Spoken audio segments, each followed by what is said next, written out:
वारीचा सोहळा जो आहे तो 25 जुलैला पंढरपुरामध्ये पार पडतोय। मात्र राज्यभरातील वारकऱ्यांना सोयी सुविधा उपलब्ध होण्यासाठी राज्य सरकार कटिबद्ध असल्याचं राज्याचे मुख्यमंत्री देवेंद्र फडणवीस भाऊ सांगतायत। काय वस्तुस्थिती रियालिटी चेक करायला आपण पालखी मार्गावर पोहोचलेलो आहे आणि मुद्द्याचं बोलामध्ये मी संदीप शिंदे आपलं स्वागत करतो। पालखी मार्ग म्हटलं की त्यांना दिलेल्या वारकऱ्यांना दिल्या जाणाऱ्या सुविधांवर चर्चा होते।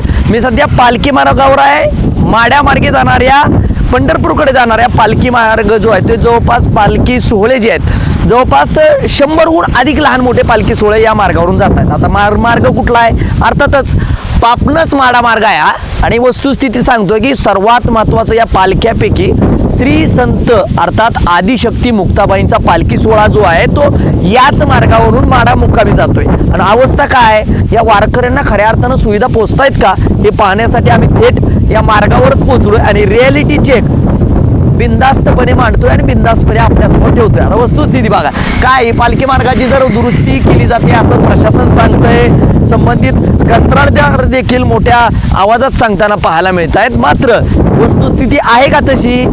काहीही नाही। पूर्णपणे पालत्या घागरीवर पाणी टाकण्याचं काम जे आहे ते इथं होताना पाहायला मिळतोय आणि चक्क या ठिकाणी मंडळींनो या ठिकाणी खड्डे जे आहेत ते डांबराने नव्हे तर चक्क मुरमाने भरले जात आहेत आणि ही वस्तुस्थिती आहे। आपण जर रियालिटी चेक केला तर या खड्ड्यामध्ये जे आहे ते पूर्णपणे मुरुम टाकल्याची स्थिती जी आहे पूर्णपणे बघा। जर एका दुसरे जरी वाहन गेलं आणि दुचाकी वाहनधारक जरी गेलं तरी पूर्णपणे या खड्ड्याची जी आहे ते वाताहत झाल्याचं चित्र आहे। एकीकडे प्रशासन सार्वजनिक बांधकाम विभाग सातत्यानं सांगतंय की आम्ही दुरुस्ती करून घेऊ, आम्ही त्याची डागडुजी करू। मग ही डागडुजी आहे का तुमची? पूर्ण जर अवस्था बघितली बघा पूर्णपणे मुरुम टाकलाय। आता या मुरुमानं जर खड्डे भरले जात असतील तर किती दिवस टिकणार आहेत? आणि हा पालखी मार्गावरच्या बरं नुसतं इथंच नाही आहे। आता पापनस पासून जर सुरुवात केली आपण आम्ही पूर्णपणे या मार्गाची पाहणी करून आलोय आणि आपण जर पाहिलं असेल तर पूर्ण आता इथं मुरुम भरलाय नाही ते बघा अवस्था। हा बघा काय खड्डे बुजवलेत का?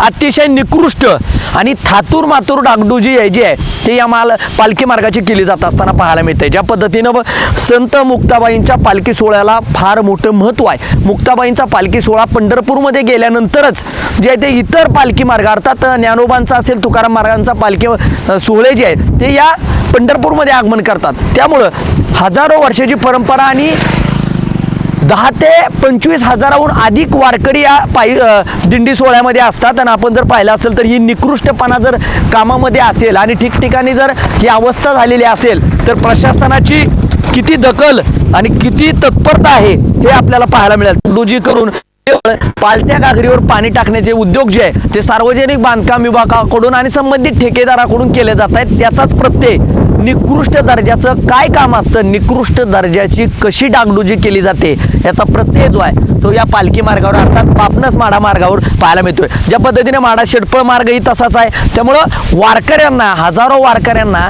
सुविधा काय दिल्या जात आहेत त्यामुळं खऱ्या अर्थानं आता मुक्ताबाईंचा पालखी मार्ग जो आहे तो खऱ्या अर्थानं दुहेरीकरण नव्याने दुहेरीकरण करण्याची गरज आहे। सातत्यानं माध्यमाद्वारे पालखी प्रमुख असलेले जे हरणे महाराज असतील किंवा माड्यातले पूर्णपणे याचं नियोजन पालखी मार्गाचं करणारे मंडळी असतील सातत्यानं प्रशासनाच्या दरबारी मांडतायत। मात्र काय काहीही नाही।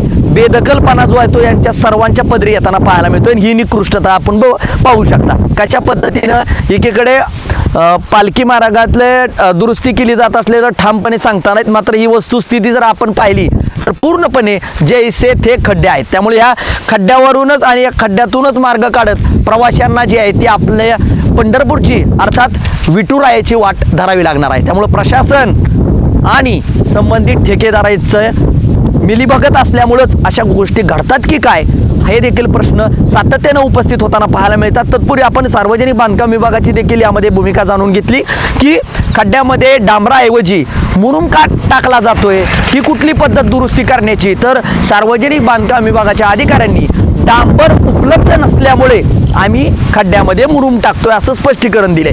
आता मुरुम टाकताय तर हे अर्धवट मुरुम टाकण्याचा उद्योग बी तसाच केलाय, पूर्ण मुरुम तर कुठं टाकलाय। त्यामुळं खऱ्या अर्थानं आता प्रशासनाला आणि संबंधित सार्वजनिक बांधकाम विभागाच्या अधिकाऱ्यांना जाग कधी येणार, अर्थात 20 जुलैला हा पालखी सोहळा जो आहे तो माडा मुक्कामी येतोय. तत्पूर्वी आपण जर पाहिलं तर ही कामाची निकृष्टता समोर आल्याचं पाहायला मिळतं. आपण जर पाहिलं असेल तर हेच वारकरी आहे, हजारो किलोमीटरचा टप्पा पार करून जे आहे तर याच खड्ड्यातून मार्गक्रमण करताना पाहायला मिळतात. ज्या पद्धतीनं सार्वजनिक बांधकाम विभाग सातत्यानं सांगताय की खड्ड्याची दुरुस्ती करतोय, आम्ही डागडुजी करतोय, मात्र दुरुस्ती काय, ह्याचा निकृष्टता कशी असते याचा प्रत्यय जो आहे तो या वारकऱ्यांना देखील येतोय. आणि खड्ड्यातून मार्गक्रमण करत जे आहे ते महिला वारकरी असतील किंवा पुरुष असतील, या खड्ड्यातून मार्गक्रमण करून चक्क या पालखी मार्गावरून वाट काढताना, बिकट वाट काढताना पाहायला मिळतात. त्यामुळं गेंड्याचं कातडं पांघरलेल्या प्रशासनाला जाग कधी येणार असाच प्रश्न जो आहे ते वारकरी आणि नागरिक करताना पाहायला मिळत आहेत. काय सांगायचं, आपलं वारकरी आता पंढरपूरला चालले त्या रस्त्यानं, ह्या डांबरी रस्त्यावर ह्या टप्पू खड्डे पडले आणि खड्डे तुम्हाला सांगतो कसं बुजवण्यात आलं बघा. हो का ह्याच्यावरून वाहना गेलं तर हो काही चिकुल ही माती, ही मुरुम नाही, हा माती मिश्रित मुरुम. हा तर महाराष्ट्रातल्या आपल्या जनतेने सुद्धा हुशार झालं पाहिजे, अशा रस्त्याला ध्यान दिलं पाहिजे. हा ह्याच्यापासून असं खड्डे पडल्यामुळे ऍक्सिडेंट भरपूर झाले होते. नाही पण एकीकडे खड्ड्यामध्ये डांबर भरण्याची प्रक्रिया ऐकून आलोय आपण. डांबर तर नाहीच, हा हे आता हा डांबर काय डांबर नाहीच राहिले. आता इकडे मुरुम भरले म्हणून सांगतायत आणि इथं बघायचं काय आहे? मुरुम सुद्धा नाही, मुरुम सुद्धा नाही. म्हणजे मुरुम सुद्धा नाही, माती मिश्रित मुरुम म्हणावं लागेल आला. बघा ही अवस्था बघा. आणि आपण जर पाहिलं असेल तर थेट प्रशासनाला आपण सवाल विचारतो की काय नेमका दुरुस्तीचा कोणता फॉर्म्युला आहे जो की राज्यभरात देखील चर्चेला जाईल. माती मिश्रित जर मुरुम टाकून जर रस्ते खड्डे बुजवले जात असतील तरी किती निर्लज्जपणा म्हणावं लागेल. हा शब्द निर्लज्जपणा योग्य ठरलं. अहो खड्डे सुद्धा बारक नाहीत, टप्पू खड्डे आहेत बघा. खड्डे बघा किती आहेत. बघा ही पूर्णपणे आपण जर पाहिलं तर पूर्णपणे खड्ड्यांचा सुकाळ जो आहे तो या माडा पापनस मार्गावर निर्माण झाल्याचं पाहायला मिळतं. एकीकडे प्रशासन सांगतंय आम्ही मुरुमाने खड्डे बुजवलेत, मात्र मुरुम सुद्धा नीट व्यवस्थित नाही. आता इथं मुरुम भरलाय, इथं बघा का आहे का लवलेस सुद्धा नाही. त्यामुळे माती मिश्रित मुरुमाचा हा फॉर्म्युला प्रशासनाला किती शोभणार आहे आणि वारकऱ्यांचे निश्चितच पापाचे धनी जरी म्हटलं तर काय चुकीचं ठरणार नाही. कारण या वारकऱ्यांच्या सोयीसुविधा उपलब्ध करण्यामध्ये जर ही प्रशासन इतका बेफिकरपणा करत असेल तर यावर न बोललेलं बरं. कारण काय बोलण्याजोगं आहे काय प्रशासनावर? प्रशासन काय लक्ष द्यायना जरा इथं बघितलं पाहिजे. कारण की प्रशासनानं सुद्धा लक्ष दिलं पाहिजे. कारण ह्या खड्ड्यांमुळे बरेच ऍक्सिडेंट वाढल्यात. बऱ्याच तुम्हाला सांगतो ह्याच्यामुळे बऱ्याच परिवारांचं नुकसान झालेलं आहे. तर बरं काय या प्रशासनाला, सार्वजनिक बांधकाम विभागाला आणि संबंधित काम करणाऱ्या ठेकेदाराला तुमची उपमा काय असेल? त्यांनी काम व्यवस्थित करावं एवढीच माझी त्यांना फक्त विनंती आहे. बर मग हे मिलीभगत झालंय असं काय वाटतंय ह्याच्यात कामात? आता ही समोर दिसतंय, सगळ्यांना दिसतंय, पण तुम्हाला सांगतो ही जनता आपली महाराष्ट्रातली आंधळी झालेली आहे. त्यात कुणाला कुणाचं घेणं देणं नाही.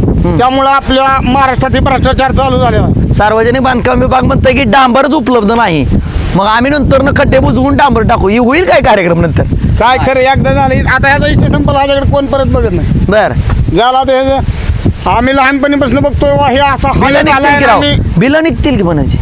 बिलाचं काय आता बिल तर निघणारच आहे ती. तर खऱ्या अर्थानं खड्डे कसेही बुजू द्या, मात्र या खड्ड्याचे बिलं मात्र नक्की निघणार आहेत. हे मात्र तुम्ही नक्की आवर्जून घ्या. कारण या निकृष्ट कारभाराचा नमुना जो आहे आणि डागडुजीचा नमुना कसा असू शकतो याचा प्रत्यय माडा पापनस मार्गावर नक्की पाहायला मिळेल.